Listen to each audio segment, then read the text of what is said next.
Hey, remember that time I lied about being back and shit? Surprise, I lied. Okay, yeah, I just I'm just gonna kind of do whatever the fuck I want on this channel now, cuz I don't have any more shits left to give. So yeah.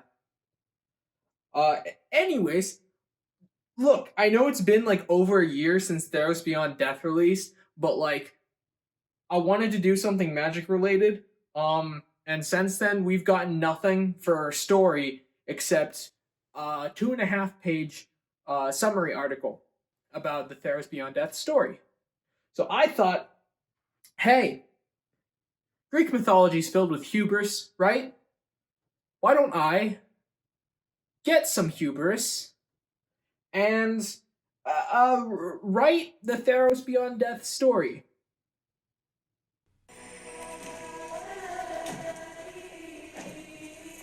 So, Theros Beyond Death was released during an era in Magic Story when the story was kind of shit.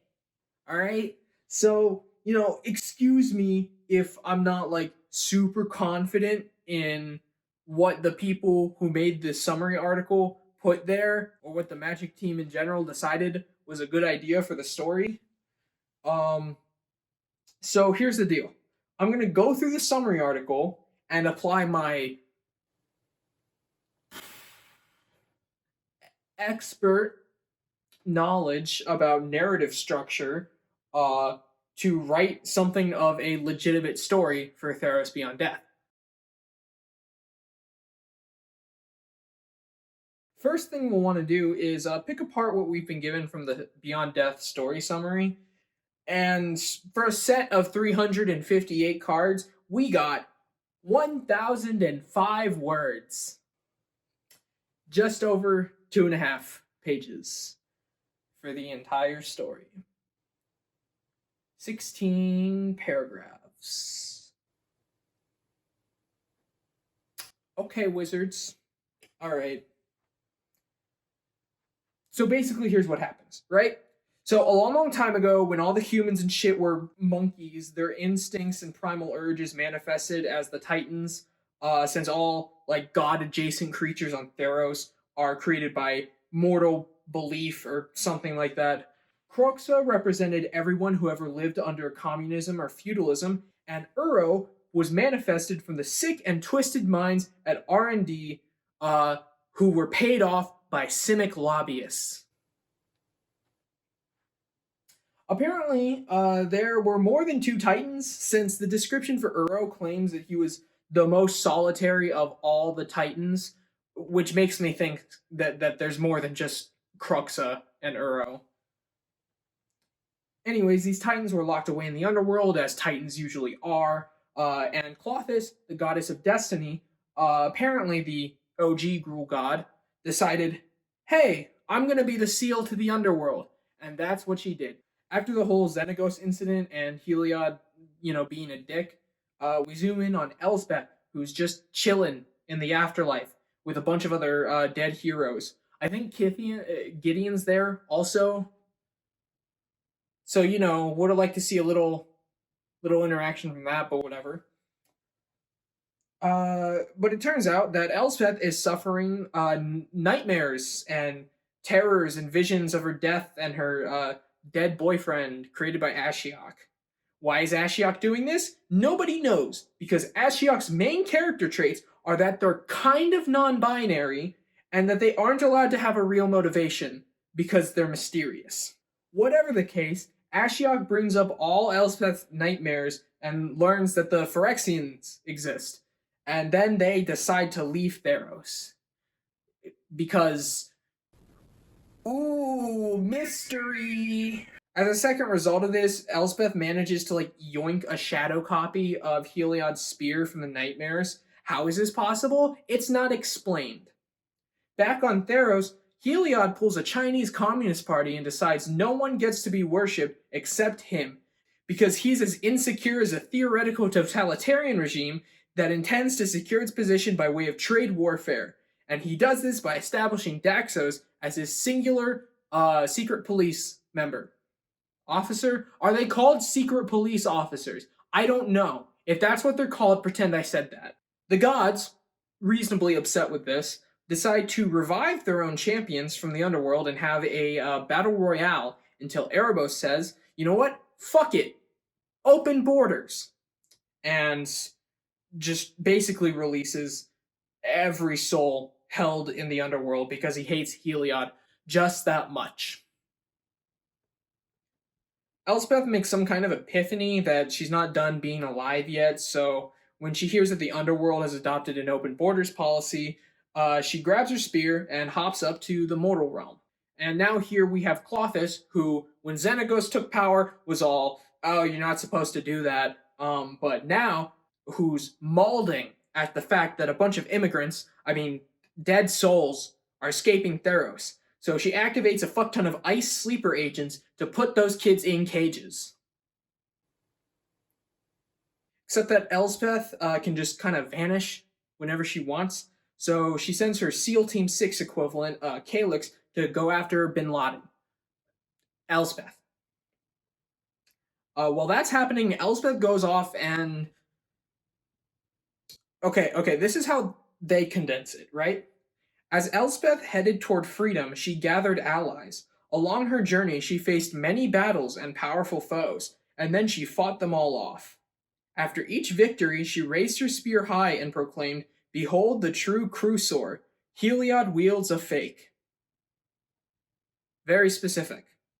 Elspeth and Calyx also start to develop like a Team Rocket relationship where Elspeth and Calyx just fight over and over again, and then Calyx gets his ass handed to him time after time after time. Yeah, real threatening villain you got there. It's at this point in the story where I figured out that like Elspeth's not traveling through the mortal realm; she's still in the underworld.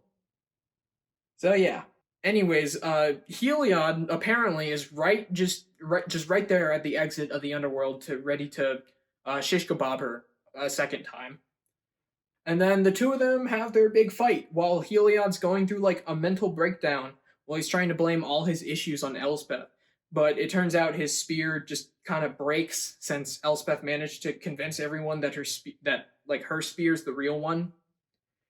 Heliod surrenders and Erebos starts laughing his ass off because he was there apparently.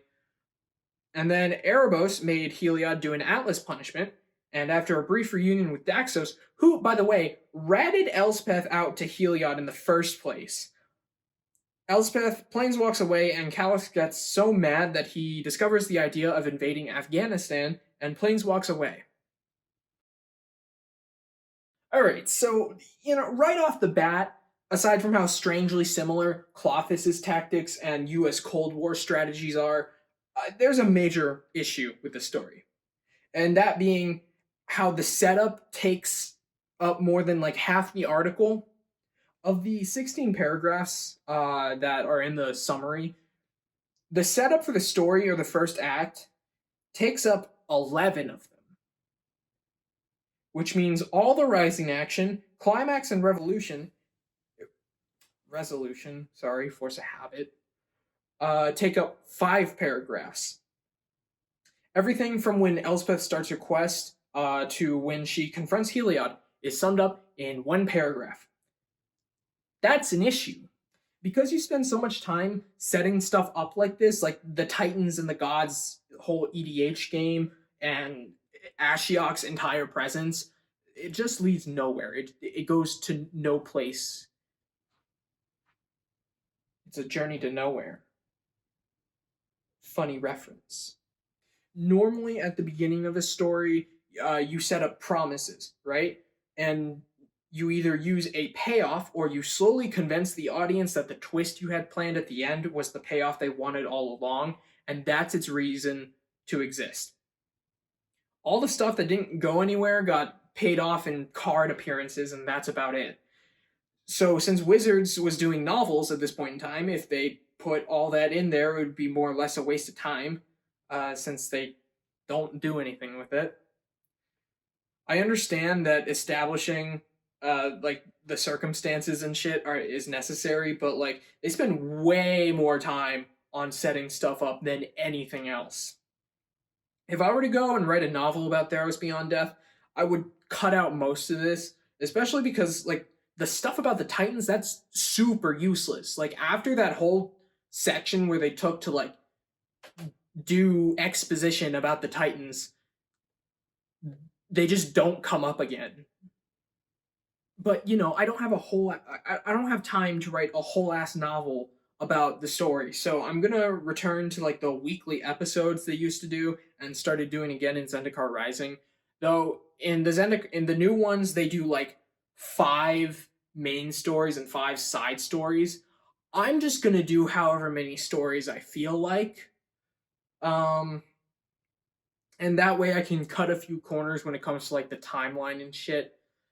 Issue number 2 kind of ties into this whole thing, and that's Ashiok and their lack of really doing anything throughout the story. I like Ashiok mainly because I'm a Dimir player, and Ashiok's the staple Dimir planeswalker, or at least until we can get a real Davriel Kane card. So I want to give Ashiok the characterization they deserve.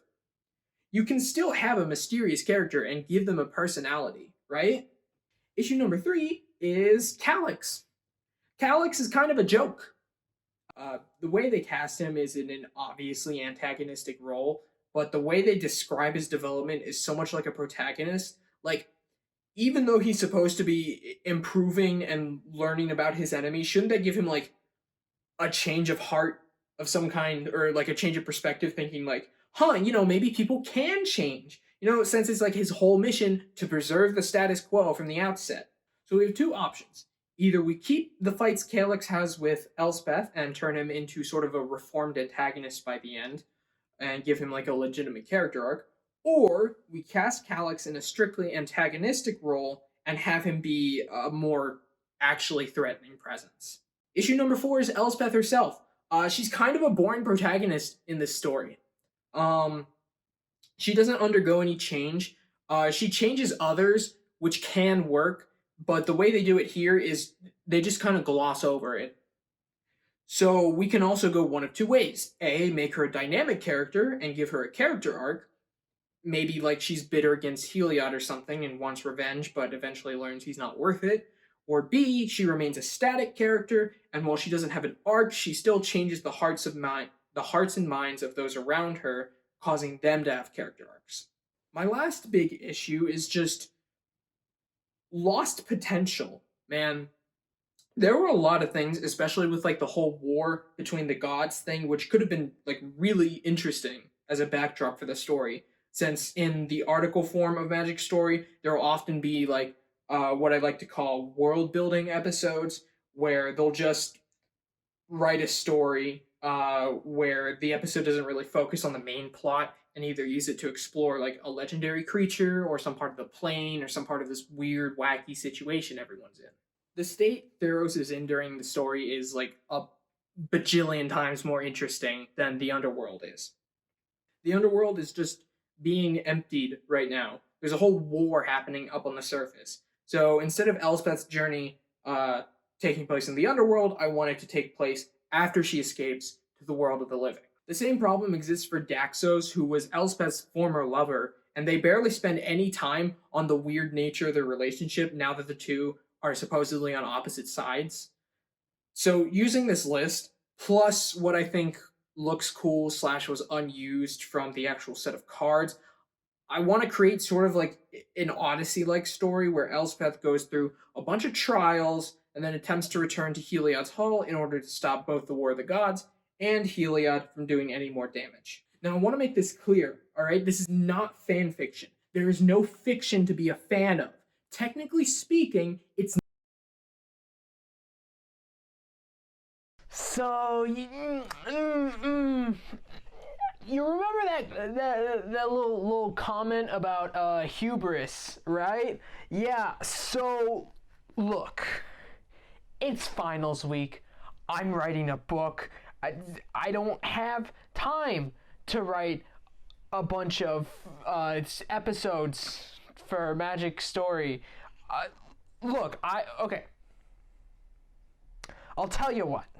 All right, I wrote 1 episode. Okay, I wrote 1. It was about 2,500 words. I'll put the PDF in the description, so you can download it, read it for free, whatever. And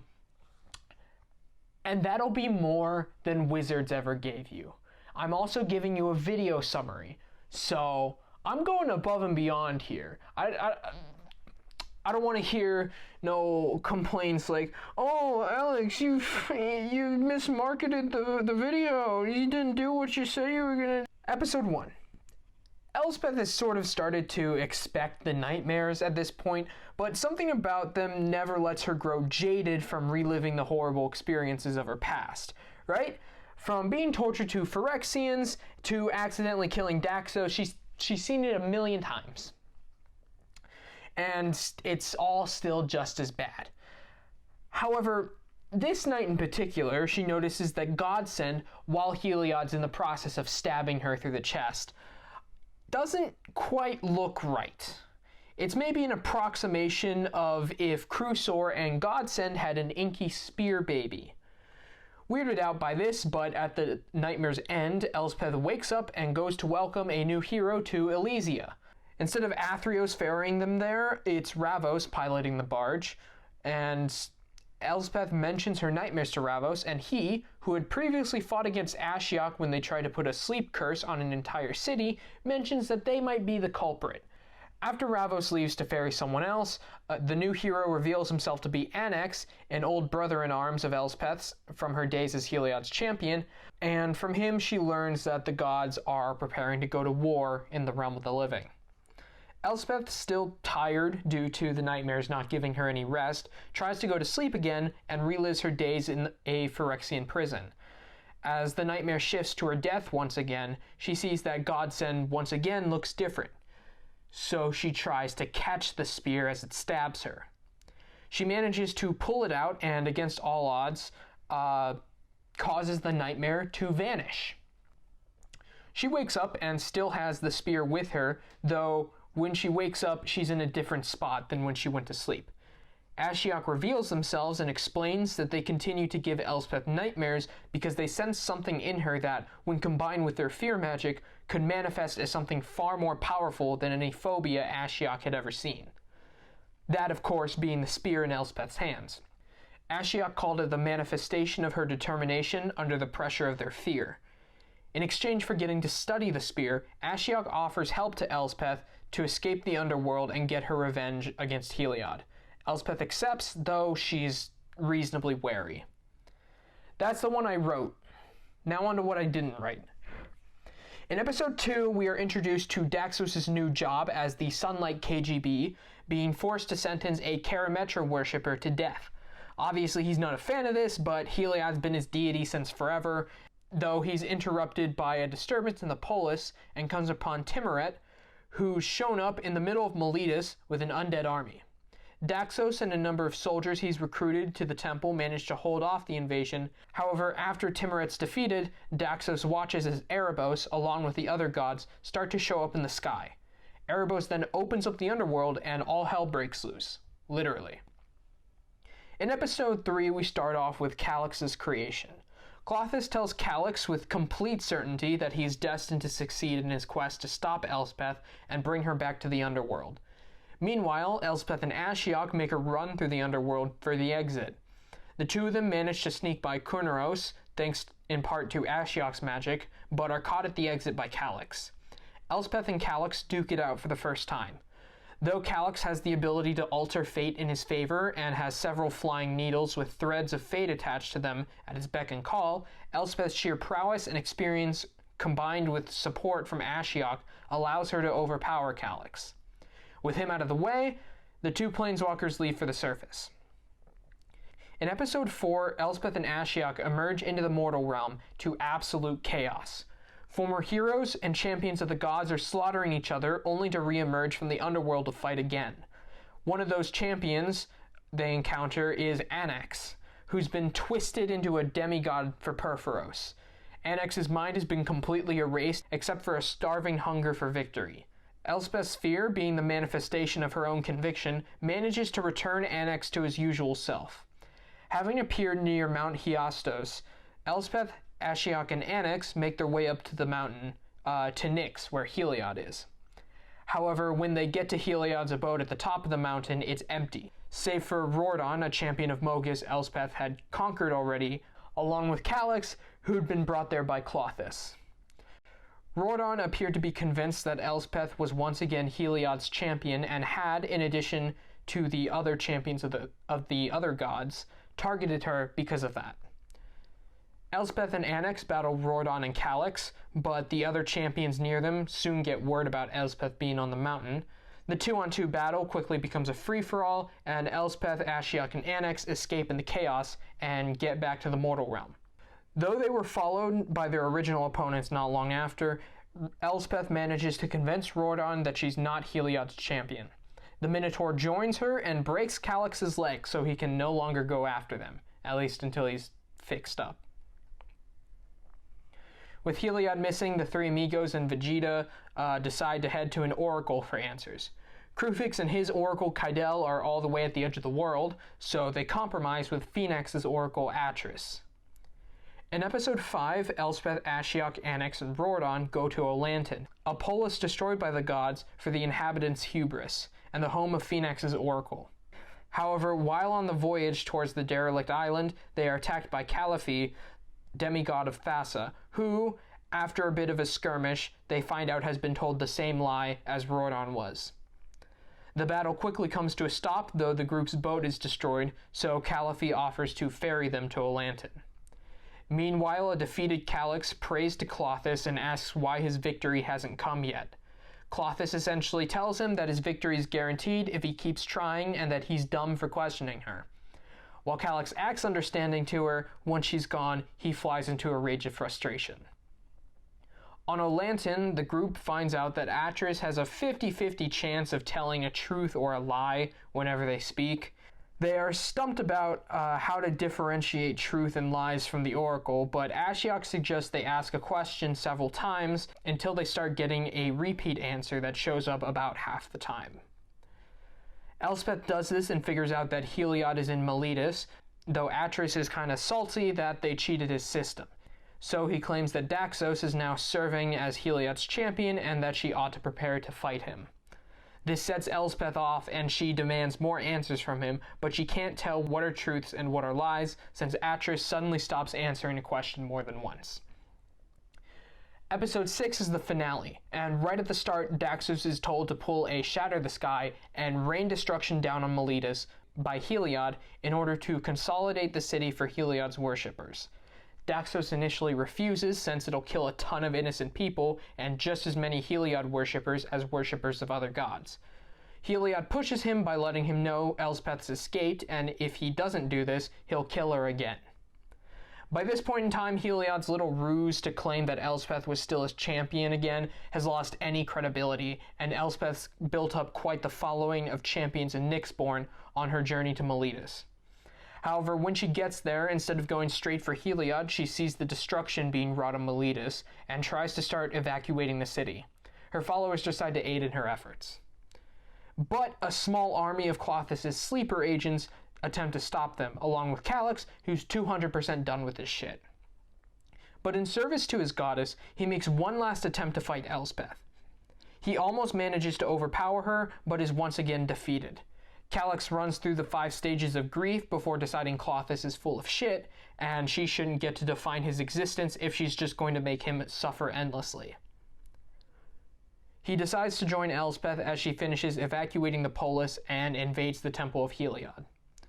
Klothys comes to bail Heliod out in person, along with Uro and Kroxa on her leash, to wreak havoc against the gods, who've shown up by this point along with their champions. Everyone except Elspeth engages in battle against Klothys and the Titans. Elspeth, meanwhile, runs deeper into the temple and is confronted by Daxos. Daxos is ashamed of what he's become, and neither wants to fight the other, but Heliod takes over Daxos' body and forces him to fight. Unable to will herself to hurt Daxos again, Elspeth is at Heliod's mercy as he nearly beats her to death with Daxos' body. However, Erebos encourages her to get up and use her willpower to find a way out of this situation. Elspeth puts every ounce of will she has into her spear and throws it at Daxos. With her manifested conviction The spear passes through Daxos, but rips Heliod out of his body along with it. Exposed and the object of hatred by the worshipper of every other god, Heliod is defeated by Elspeth and brought low. He's then consigned to the underworld by Erebos. Elspeth and Daxos embrace each other, and though their circumstances are now wildly different, they still care for each other. So Elspeth promises to visit Theros and him every now and then while she journeys through the multiverse. Ashiok and Elspeth also have a reunion where Ashiok mentions that they'd like to have the spear, but thinks it now belongs more to her than them. Elspeth gives them the spear anyway, claiming they can always make another before planeswalking away. The end. That was, I am dehydrated as shit. Okay, well, I hope that summary was better than Wizards, because I have that much spite for them. And thank you for watching me rip apart their story and try to build it anew. If you like this kind of content, let me know. I'm trying to experiment with a lot of different stuff right now. But, until then, you can support me by hitting the usual buttons. And, yeah. I guess I'll see you guys in another 9 months. I don't know. Bye.